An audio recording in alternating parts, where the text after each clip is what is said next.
Diziam que naquela terra o sol castigava mais do que em qualquer outro lugar. A poeira vermelha subia dos caminhos tortuosos, e o vento carregava não só o calor do sertão, mas também os segredos enterrados nas estradas de terra batida. Era um lugar esquecido por Deus, diziam uns. Por outros, era onde Deus botava os olhos por último. Eu cresci ali, entre as cercas de arame farpado, o cheiro de curral e o canto solitário do carcará sobrevoando o céu rachado. E foi ali que conheci o Chico, um vaqueiro dos bons, silencioso, mas com um coração que carregava mais dor do que qualquer homem devia suportar. Ele não falava muito, mas o olhar dele entregava o peso de uma vida inteira de injustiça. O chapéu de couro vivia abaixo, cobrindo os olhos. As mãos calejadas, sempre ocupadas em domar boi bravo ou costurar sela rasgada. Era o tipo de homem que ninguém reparava, mas que todo mundo precisava. O coronel Antenor era dono de quase tudo que se via por ali.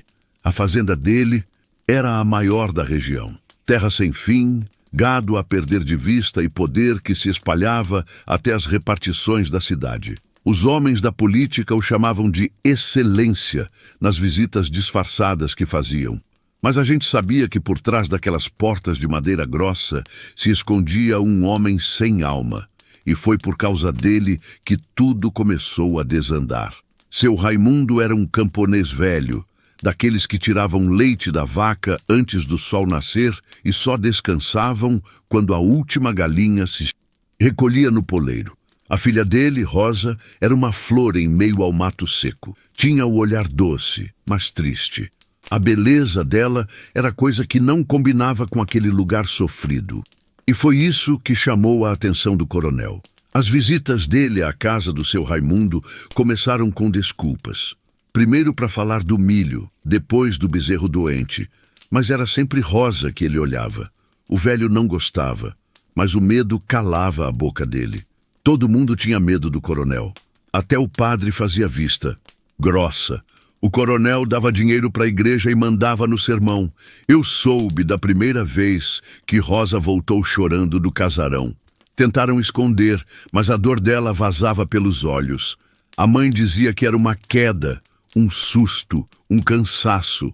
Mas a vizinhança sussurrava o que não se tinha coragem de dizer em voz alta.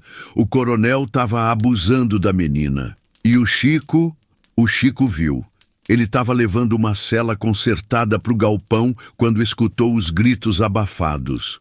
Diz ele que pensou em entrar na hora, mas ficou paralisado. O medo fez ele tremer. E a raiva veio depois, como um fogo que cresce por dentro. Ele não dormiu naquela noite, nem na seguinte. A cada vez que via Rosa no terreiro, os olhos baixos, os passos lentos, ele sentia como se um punhal fosse se enfiando no peito. O vaqueiro era homem de justiça, mas justiça de verdade, não dessas que se compra no cartório ou se troca por voto em época de eleição. E foi aí que ele começou a mudar. Parou de ir ao forró, parou de beber a pinga no bar do Zé. Passava mais tempo com os cavalos, conversando com eles, como se contasse um plano. Dona Nair, a cozinheira do casarão, foi quem viu Chico subir para o sótão numa tarde de sábado. Disse que ele levava uma espingarda velha enrolada num saco de estopa. Disse também que ele chorava.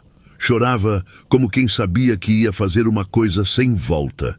Mas antes do sangue veio a coragem. Chico procurou seu Raimundo. Chamou ele no curral e contou tudo o que tinha visto. O velho caiu de joelhos. Chorava e pedia perdão à filha sem dizer uma palavra. E a Rosa? A Rosa ouviu tudo do outro lado da cerca. E naquele momento ela viu pela primeira vez que não estava sozinha.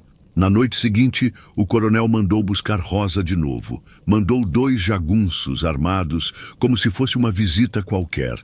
Mas dessa vez, Chico estava esperando, com a espingarda nas costas e o coração aos pedaços. Não falou nada, só levantou o cano da arma e disse: "Ela não vai."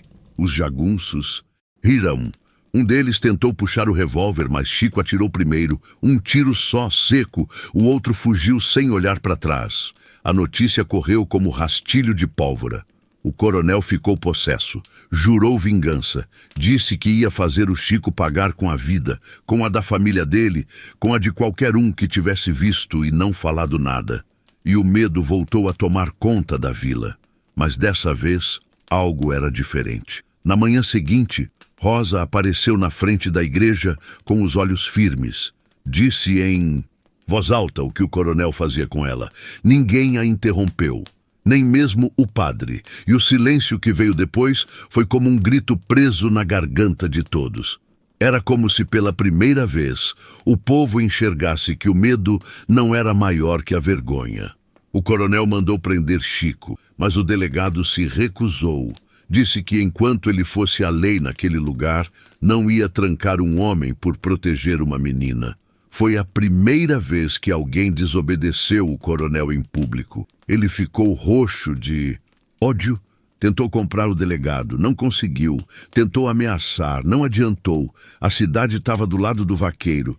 Só que o coronel era teimoso e covarde. Mandou os jagunços queimarem a casa de seu Raimundo, à noite enquanto todos dormiam.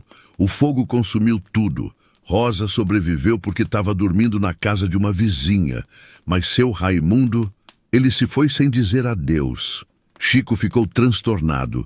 O homem que sempre segurava a raiva, agora era só raiva. Disse que não ia mais esperar a justiça dos outros, que agora era ele e Deus. Montou no cavalo e foi até a sede da fazenda, sozinho, com a espingarda nas costas e a dor estampada no rosto. E o que aconteceu ali mudou tudo. Dizem que naquela noite o céu não tinha estrela.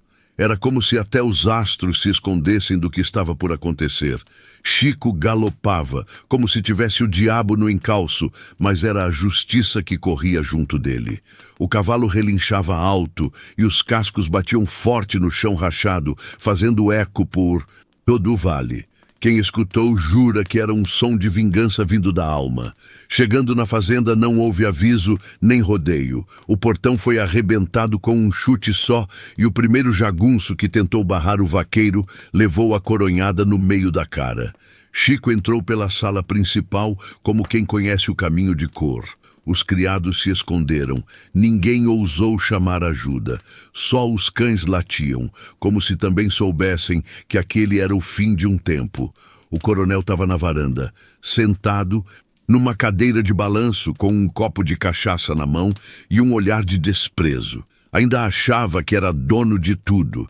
Ainda achava que ninguém teria coragem de levantar a voz para ele. Chico parou a uns 3 passos de distância. O silêncio era pesado.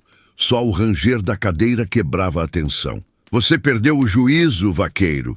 perguntou o coronel, rindo de canto, como quem fala com um animal bravo. Mas o Chico não respondeu. Tirou o chapéu, jogou no chão.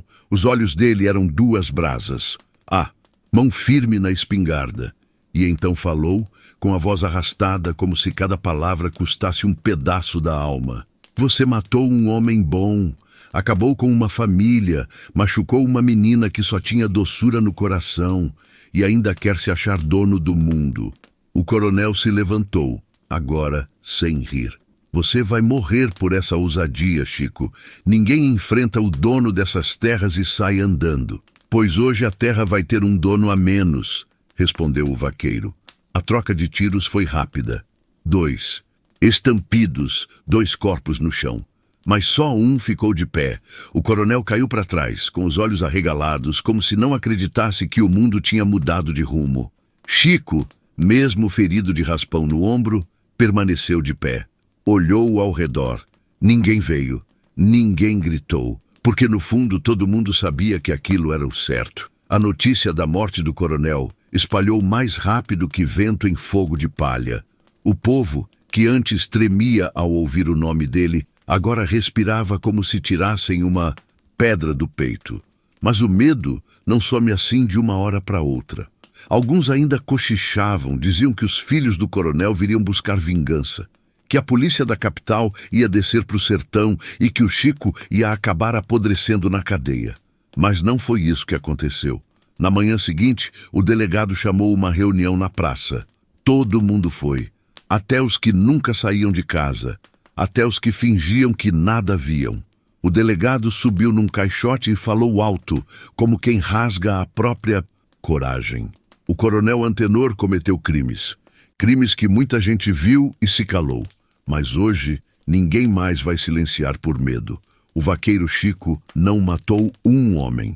Ele matou um monstro. E a partir de hoje, nesta cidade, não haverá mais dono. Só gente igual. A multidão aplaudiu. Gente que nunca se encarava passou a se abraçar. Mulheres choravam. Homens, calejados pela vida, limpavam os olhos sem vergonha. E o Chico, ele ficou no fundo, quieto, com o braço enfaixado e o coração ainda sangrando pela perda do seu Raimundo. Rosa se aproximou dele. Os dois não disseram nada, apenas se olharam. Um olhar de quem já sofreu demais para precisar explicar. E naquele olhar havia também uma promessa, a de que a dor, um dia, ia virar força. Com o tempo, as terras do coronel foram divididas. A justiça, que até então dormia, acordou de vez. A fazenda virou cooperativa. Cada trabalhador ficou com um pedaço.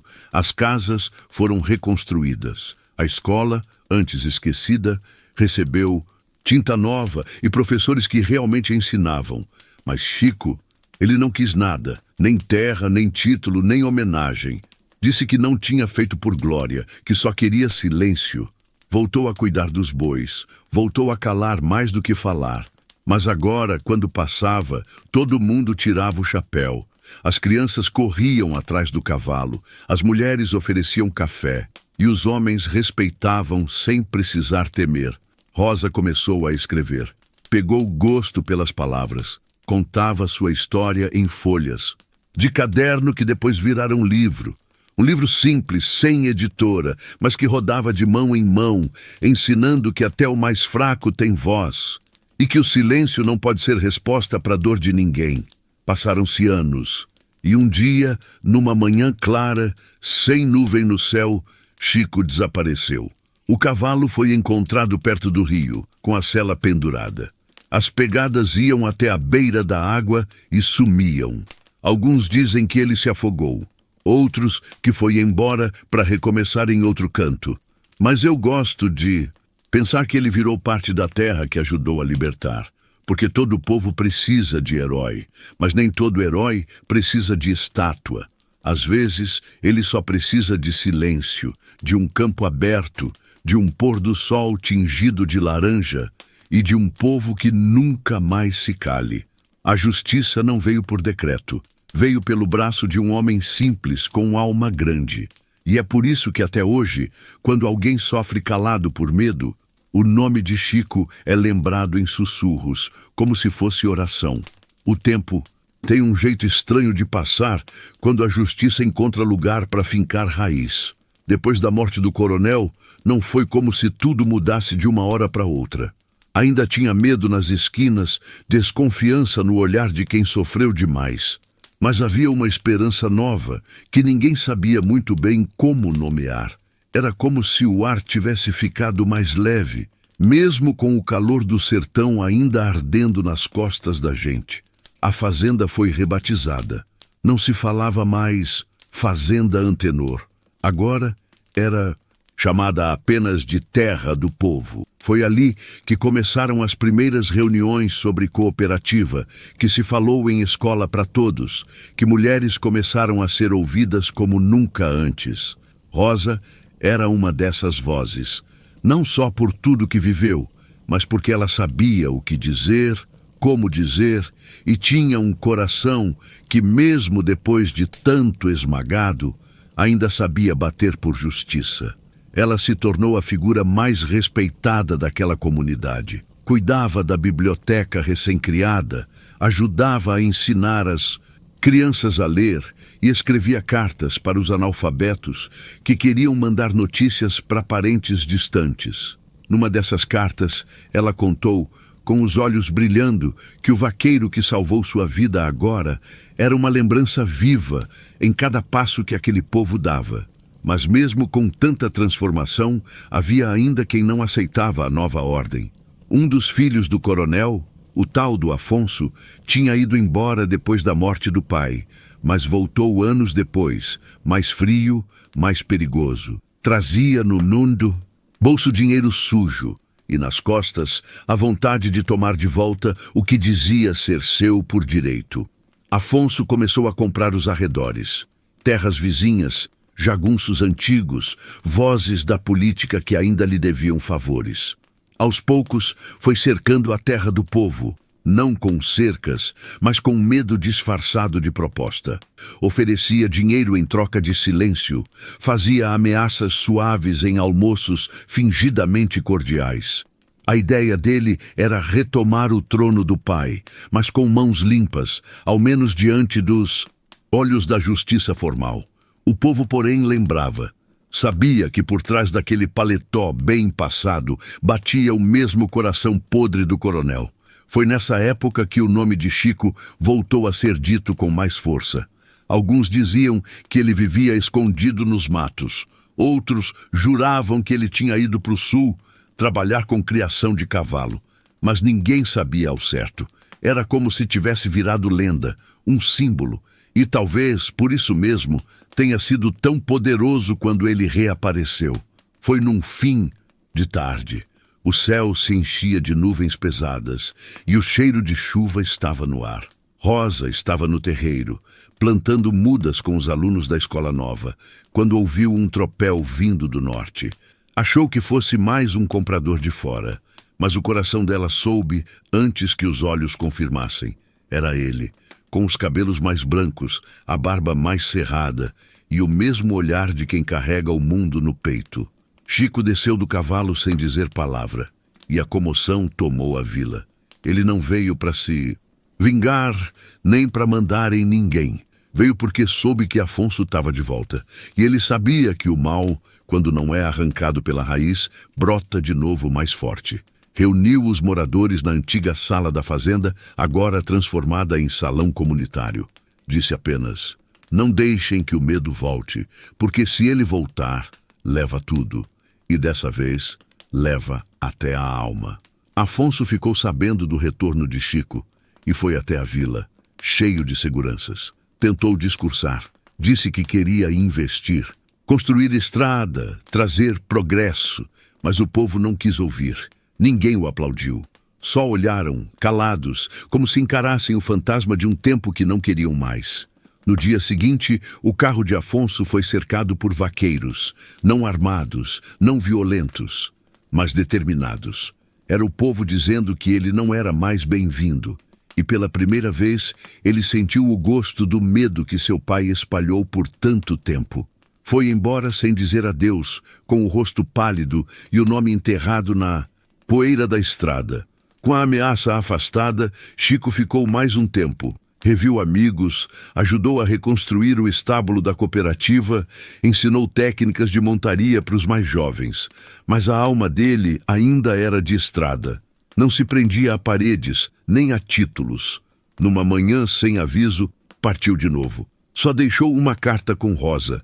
Nela dizia: não sou herói, só fiz o que precisava ser feito. E se um dia o mal voltar, vocês não precisam me chamar. Basta lembrar que ele só vence quando a gente se cala. Rosa guardou a carta num envelope de couro. E naquele mesmo ano, escreveu o livro que se tornaria símbolo de toda a luta daquele povo. Chamou de O Vaqueiro e a Terra do Povo. Era mais que uma história. Era uma lição. E quem lia, entendia que não era só sobre um homem. Era sobre coragem, sobre levantar a cabeça quando tudo empurra para baixo, sobre não aceitar que a dor vire rotina. Os anos passaram. A vila cresceu. Chegou luz, chegou médico, chegou até internet. Mas nunca chegaram partidos políticos nem novos coronéis. A terra ficou nas mãos de quem nela plantava, como deveria ser desde o começo. E o nome de Chico virou nome de escola, de praça, de festival.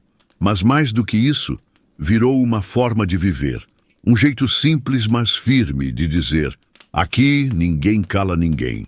Até hoje, os mais velhos sentam nas calçadas no fim da tarde e contam para as crianças a história do vaqueiro que enfrentou o dono do mundo por causa de uma menina. E dizem que foi ali que tudo começou E quando alguém pergunta para onde ele foi, a resposta é sempre a mesma. O vento sabe, e ele volta quando for preciso. E assim, no meio do sertão, nasceu algo que é mais forte do que qualquer cerca, mais profundo do que qualquer poço, mais duradouro do que qualquer império de fazendeiro. A certeza de que, quando o povo acorda, ninguém mais dorme em paz às custas da dor alheia. O sol continua queimando a terra. Os cavalos continuam galopando livres.